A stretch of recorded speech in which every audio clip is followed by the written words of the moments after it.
Cheque return કેસમાં આરોપીને 2 વર્ષની સાદી કેદની સજા ફટકારતી ખેડબ્રહ્મા નામદાર કોર્ટ.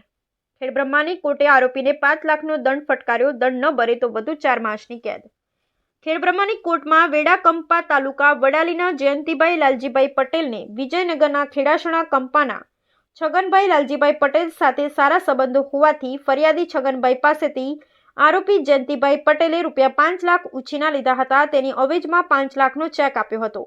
ચેક બેંકમાં રજૂ કરતા સ્વીકાર્યા વગર પરત પડ્યો હતો, જેથી છગનભાઈ પટેલે જયંતિભાઈ પટેલ વિરુદ્ધ વકીલ વિરલ કે વોરા મારફત કેસ દાખલ કર્યો હતો અને કેસ ચાલી જતા ખેડબ્રહ્મા એડી ચીફ જ્યુડિશિયલ કેસી મંગાણીએ આરોપી જયંતિભાઈ પટેલની કસૂરવાર ઠરાવી 2 વર્ષની સાદી કેદ અને 5 લાખ રૂપિયાનો દંડ ચૂકવવાનો હુકમ કર્યો છે ને આરોગ્ય દંડની રકમ ભરવામાં શું કરે તો વધુ 4 માસની કેદની સજા ભોગવવાનો હુકમ કર્યો છે.